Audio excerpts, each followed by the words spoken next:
The bloodline has just been reborn, and Roman Reigns isn't alone. WWE Raw just changed forever as the tribal chief makes a shocking return with Zilla Fatu and Jey Uso by his side. This isn't just a comeback, it's a declaration of war. In this explosive video, we break down Roman Reigns' dramatic return to Monday Night Raw and the formation of a brand new bloodline faction. With Zilla Fatu stepping into the WWE spotlight and Jey Uso finally picking a side, the power dynamic in WWE is about to shift like never before. The WWE Universe had barely caught its breath from the chaos of the last few months when the unthinkable happened. Monday Night Raw opened not with music, not with pyro, but with silence. A deep, eerie, almost reverent silence. The arena's lights dimmed. The commentary team stopped mid-sentence. And in that silence, a storm was born. On that fateful night, Roman Reigns, absent for months, thought to be finished, exiled even, made his return. But this wasn't the same Roman Reigns who left in the wake of betrayal and heartbreak. No, this Roman was colder. Sharper. More dangerous. And he wasn't alone. Zilla Fatu was the first to appear beside him. The name alone had stirred speculation ever since whispers of his training sessions at Booker T's Reality of Wrestling surfaced. But no one could have anticipated that his debut would be like this, shoulder to shoulder with the tribal chief, cloaked in black, his eyes burning with the quiet fury of a man on a mission. And then came Jey Uso. A man torn for so long between brotherhood and betrayal, between Raw and SmackDown, between loyalty and freedom. The crowd erupted in confusion, cheers clashing with gasps. Jey didn't speak. He didn't need to. His presence beside Roman spoke louder than any promo could. In one singular moment, the bloodline was reborn, not as the fractured empire it once was, but as a new regime. A darker dynasty. A warning to everyone in the back. The chief has returned, and his table is set once again. But this new table doesn't welcome old sentiments. This bloodline is forged in vengeance. Forged in loss. Forged in the fires of everything Roman endured during his absence. Backstage, chaos erupted instantly. The locker room buzzed with disbelief. Cameras captured the stunned faces of talent, agents rushing to rewrite the night's segments, officials whispering into headsets. No one had seen this coming. And yet, the truth was written all over Roman's face, he was not here for applause. He wasn't here to make amends. He was here to reclaim what he believed was stolen from him, dominance. The camera panned to Paul Heyman, watching from a monitor. His expression? Pure terror. This was the man he had once worshipped, once protected, once advised, and yet now, that man stood in the ring without him. A damning silence fell over Heyman's usually animated demeanor. He didn't move. Didn't speak. Because deep down, he knew. The man in that ring wasn't seeking forgiveness. He was seeking reckoning. And then came the moment that truly sent shockwaves through the WWE. Roman Reigns took the microphone. His words were measured. Chilling. You thought I was gone. But I was just watching. Watching who stepped up. Watching who sold out. Watching who tried to replace me. He turned toward the hard camera, his voice growing colder. Seth Rollins. I saw your little coronation. I saw your alliance with Heyman. And I saw what happened when karma came knocking. It was the first time anyone in WWE had publicly acknowledged the incident that had sent shockwaves through the company just days earlier.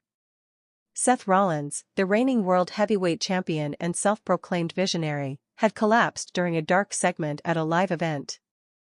At first, it had been dismissed as a stunt, a dramatic work to fuel an upcoming angle. But reports soon leaked that it was no angle. Seth had torn multiple ligaments in his knee. An injury eerily similar to the one that had once derailed his career nearly a decade ago. The WWE initially stayed quiet. But sources backstage confirmed it, Rollins was out of action. Or so the world thought. Because what they didn't know, what not even the inner circle of WWE creative fully grasped, was that Seth Rollins had already begun making plans for a return. Not at some distant pay-per-view. Not for a Survivor Series reunion. But at SummerSlam. And he wasn't coming alone. Roman knew this. Or at least, he suspected it. "You can't hide behind doctor's notes forever," Roman sneered into the mic. "You're planning something. I feel it. I know it. But let me be very clear, by the time SummerSlam comes, this company won't belong to you. It won't belong to Seth freakin' Rollins. It will belong to me." Again. The arena thundered with mixed reactions. Boos, cheers, and stunned silence all collided. Roman had set the tone. He had called out Rollins, made the injury part of the war, and declared dominance in one breath. But what made the moment even more surreal was the presence of Jey Uso beside him. Jey had once walked away from Roman, saying he was tired of the manipulation, tired of being treated like a pawn. So why had he returned? Why now? Backstage whispers pointed to one word: survival.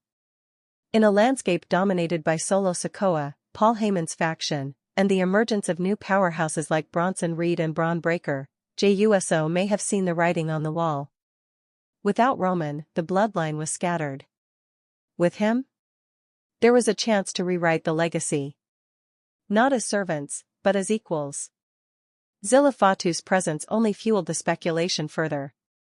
The youngest of the Samoan bloodline to make his mark in WWE, Zilla had been training in silence, out of the spotlight, preparing for something bigger than just a debut.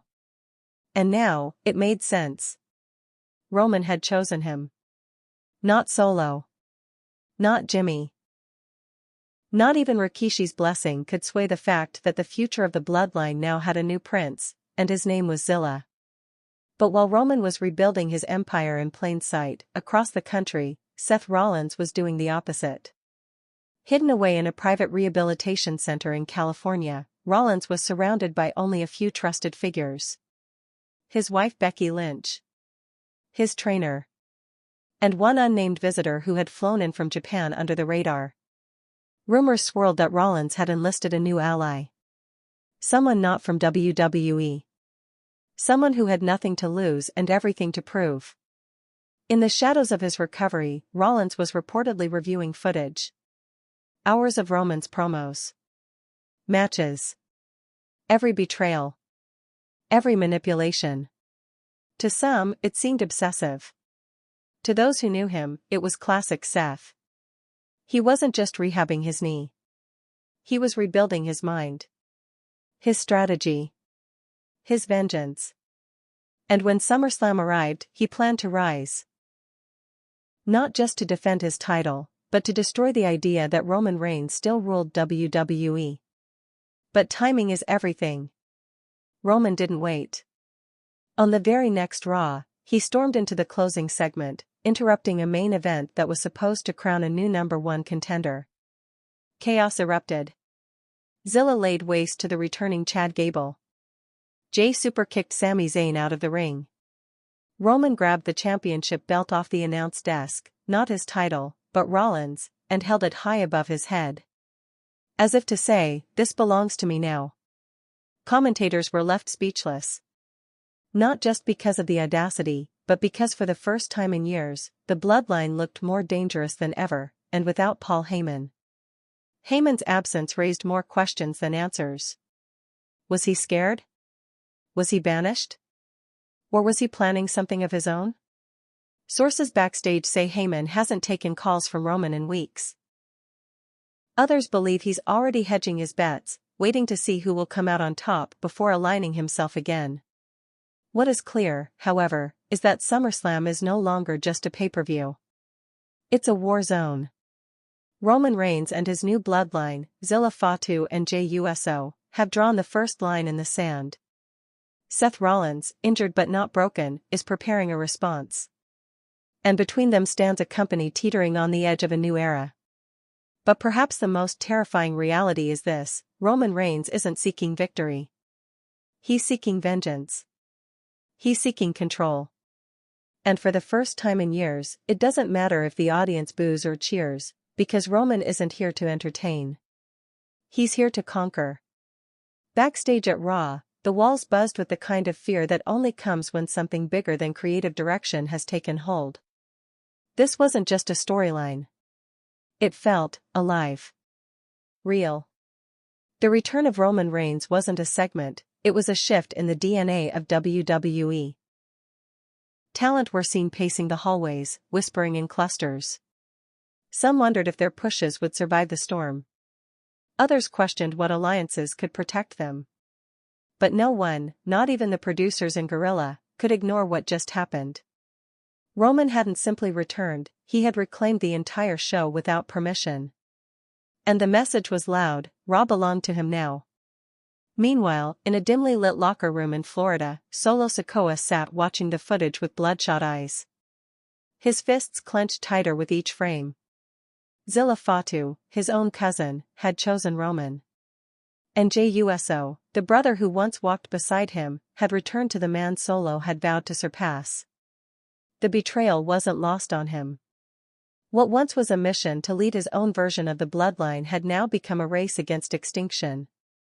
And he knew, deep down, that Roman's return wasn't just a warning to Rollins, it was a shot across Solo's chest. Across the country, in Los Angeles, Seth Rollins stared at the ceiling of his rehab facility, headphones in, ice wrapped tightly around his injured knee. Roman's promo from Raw played on loop. Every word. Every smirk. Every claim of dominance. Seth didn't flinch. He didn't scream. He just listened. Over and over again. Because he knew that Roman, as theatrical as he was, never said anything that didn't have a deeper purpose. You're planning something, Roman had said. And Roman was right. Seth had no intention of letting his knee keep him down. In fact, he had already begun secretly training in the early morning hours, avoiding public gyms, skipping rehab group sessions. Only a handful of people knew his plan. And those people weren't just WWE superstars, they were warriors. Legends. One of them? Shinsuke Nakamura, who had flown in under the radar to help Seth with precision striking and balance, adapting his movement style to compensate for the injury. Another? Tyler Black's old coach from his Ring of Honor days, a man who believed in pain as a tool, not an obstacle. This wasn't about recovery anymore. This was about evolution. Back on Raw, a backstage camera caught a moment that sent the internet into chaos. Roman walking past the newly printed Seth Rollins SummerSlam promotional posters, only to stop, stare, and rip one off the wall. The way he crumpled the poster, looked into the lens, and smirked was enough to send social media into meltdown. Within minutes, #Roman vs. Rollins trended worldwide. But more chilling was what the poster represented, a plan in motion that Roman intended to destroy before it ever reached the ring. That night, Jey Uso broke his silence in a backstage interview. His words were careful, but raw. I chose family, he said. Not the one that left me. Not the one that used me. The one that always was. It was a line directed not just at Solo, but at Jimmy. At the chaos that had unfolded in Roman's absence. And more importantly, at the audience who thought Jey was done being anyone's right-hand man. Because this time, Jey wasn't the right hand. He was the one standing beside Roman, shoulder to shoulder, as an equal. Not as a pawn. In the days that followed, WWE scrambled to manage the fallout. SummerSlam was approaching fast, and with Seth Rollins technically injured, the card was in jeopardy. But what WWE Creative didn't know was that Rollins had already contacted the board of directors. Through a private call, he made it clear, don't pull me from SummerSlam. I'm not finished yet. The board, knowing full well what a Roman-Seth confrontation meant for ratings, approved it, pending medical clearance. Which, rumor had it, Rollins would find a way to get. Roman, on the other hand, didn't wait for red tape. He returned the following week on Raw, flanked again by Zilla and Jey, and this time, he took the show hostage. Literally. The final segment was supposed to be a match between Finn Balor and Kevin Owens. But Roman came out early, 10 minutes early, and demanded the ring. Production tried to cut his mic. He stole another. Security tried to intervene. Zilla took out 2 guards with brutal Samoan strikes. Jey slid across the announce table and clocked Owens with a steel chair. The message was clear: we run this now. Roman then grabbed the headset from Corey Graves and stared into the camera. SummerSlam is mine. Raw is mine. You think a bad knee is gonna stop him from showing up? Good. I want him at his weakest. Because when I pinned Seth Rollins in front of the world, no one can say I took shortcuts. I want the world to watch me break him, slowly. The chilling promise lit the WWE world on fire. The following morning, Seth Rollins posted a cryptic Instagram story, just black screen, white text: I'm not coming back to compete. I'm coming back to conquer. No sound. No image. But the caption alone caused wrestling fans to theorize wildly. Was Seth planning to return with backup? Would he form a new faction to counter Roman's Bloodline 2.0? Speculation exploded online, names like Cody Rhodes, Ricochet, even CM Punk were thrown around. But only Seth knew the truth. He wasn't returning with allies. He was returning with purpose. Behind the scenes, WWE's medical team had deemed Rollins unfit for active combat, citing recovery timelines and ligament healing. But Rollins had already enlisted a private team of sports therapists and surgeons in Mexico, specialists who had worked on Olympic athletes and cage fighters. In the shadows, he pushed his body harder than ever before. Reports emerged that he had already resumed light in-ring drills, wearing a reinforced brace that allowed him controlled mobility. If I can walk, Seth told his inner circle, I can fight. As the SummerSlam card began to take shape, WWE officially promoted Roman Reigns vs. TBD. With the promotional images showing a dark silhouette facing off against Roman, holding a question mark over the figure's face. Everyone knew it was Seth. But WWE played it coy, knowing the ambiguity would drive ticket sales and online speculation. Paul Heyman, for his part, refused to comment in media interviews. Roman is unpredictable now, he told one reporter. He doesn't need my advice anymore. But privately, Heyman was panicking. He had backed the wrong man. Solo Sikoa, once his ace, was now becoming a liability. Violent, erratic, and consumed by jealousy, Solo had started making veiled threats against the new bloodline, vowing to take back what was his. They left me, he spat in an unseen locker room segment. But they're gonna wish they didn't. It was only a matter of time before all sides collided. As SummerSlam neared, WWE upped its game. Teasers began airing mid-show. Slow-motion footage of Roman returning, intercut with Seth walking through smoke, limping slightly, eyes full of fire.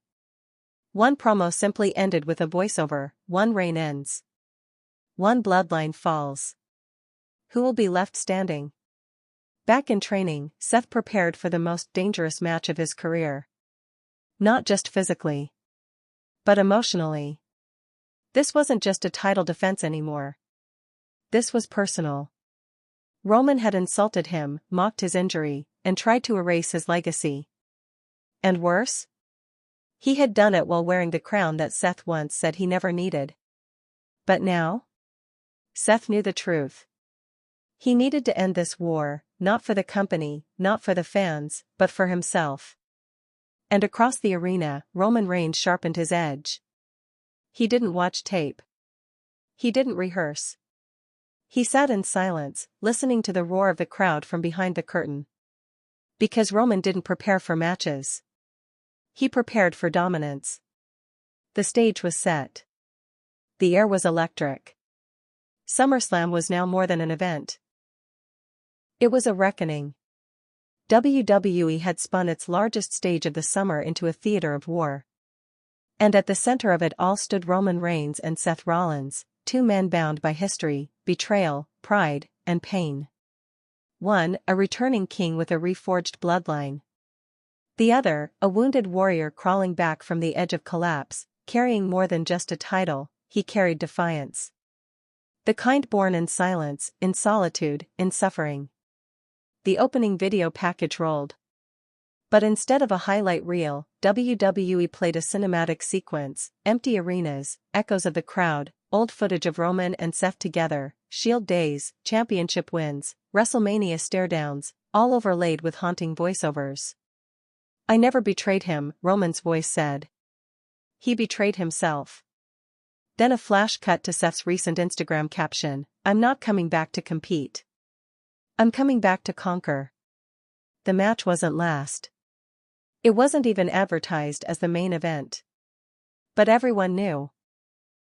That night, nothing else mattered. When Roman's music hit, the crowd exploded into a thunderous mix of fury and awe. He walked out alone at first. Hooded. Slow. Cold. Then the camera panned back, and behind him emerged Zilla Fatu and Jey Uso. The new bloodline. The new order. Jey's expression was unreadable. Zilla looked like he had something to prove, fists clenched, jaw locked. They flanked Roman as he stood at the top of the ramp, staring straight ahead, not at the ring, but through it. When Seth Rollins' music hit, nothing happened. No pyro. No lights. Just silence. Then, after a pause, a single spotlight illuminated the stage, and out walked Seth, not in full gear, but in black jeans, a brace still on his knee, microphone in hand. The crowd roared with a mix of confusion and adrenaline. "I told you I wasn't coming to compete," he said. "I came to conquer." Roman smirked in the ring, shaking his head slowly. Seth kept walking, step by agonizing step, until he stood at the base of the ramp. "I'm not medically cleared," Seth continued. "But that never stopped you before, did it, Roman? You like to beat people when they're hurt. When they're down. When they're vulnerable. So tonight, I'm giving you what you want. I'm standing here, weak, bruised, wounded. Go ahead. Finish the job." The audience went absolutely ballistic. Roman stepped forward, almost amused, like a lion invited to devour a gazelle. He dropped the title on the mat and motioned to Jey and Zilla to stay back. The bell never rang. The match wasn't official. But the fight began anyway. Roman charged forward. Seth swung a crutch from behind his back, striking Roman across the midsection. Then another shot to the shoulder. He limped into the ring. Roman recovered fast, too fast, and tackled Seth to the ground, raining down fists. It wasn't a match. It was a mauling. But Seth didn't quit. Even as Roman's fists pounded into his brace. Even as Jey Uso looked on with something like hesitation, Seth fought back. Scratching. Clawing. Digging his nails into Roman's arm. Until finally, out of nowhere, he landed a super kick with his good leg. Roman staggered. Seth reached for the turnbuckle, barely able to pull himself up. The crowd was screaming, chanting, willing him to rise. Then Zilla Fatu slid a chair into the ring. Roman picked it up. And paused. He stared at Seth. This broken, battered, reckless man. Then he looked at Jey. Their eyes locked. "Jey,"